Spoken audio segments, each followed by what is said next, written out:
కృష్ణ అందరికి నమస్కారం. ఈ వీడియోలో మనం 14 చాప్టర్ స్టార్ట్ చేసుకుందాం. ఓం నమో భగవతే వాసుదేవాయ. ఓం నమో భగవతే వాసుదేవాయ. ఓం నమో భగవతే వాసుదేవాయ. ఓం శ్రీ పరమాత్మనే నమః. అథ చతుర్దశోऽధ్యాయః.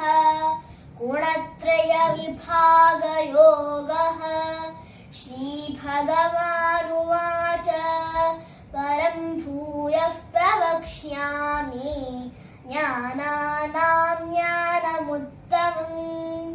యజ్ఞాత్వా మునయః సర్వే పరాం సిద్ధిమితో గతాః.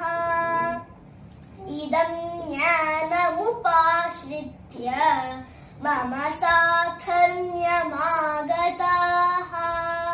సర్గేऽపి నోపజాయంతే ప్రళయే న వ్యథన్తి చ. మమ యోనిర్మహద్బ్రహ్మ తస్మిన్ గర్భం దధామ్యహం. సంభవః సర్వభూతానాం తతో భవతి భారత. సర్వయోనిషు కౌంతేయ మూర్తయః సంభవంతి యాః.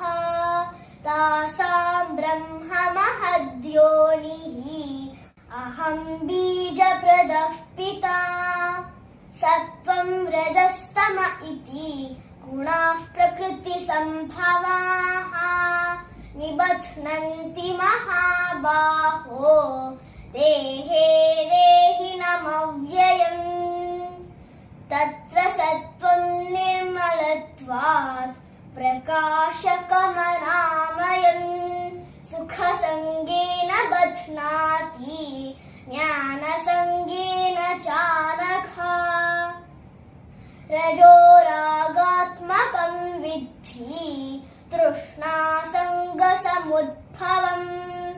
తన్నిబధ్నాతి కౌంతేయ కర్మసంగేన దేహినం.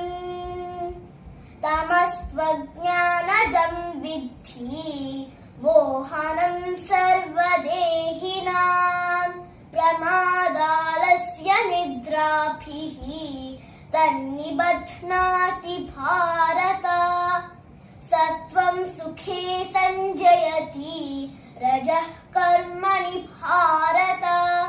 జ్ఞానమావృత్య తు తమః ప్రమాదే సంజయత్యుత.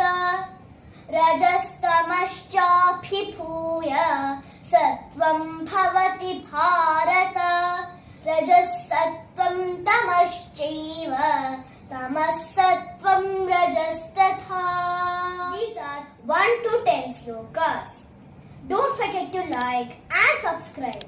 Share my videos with your friends and family. Hare Krishna.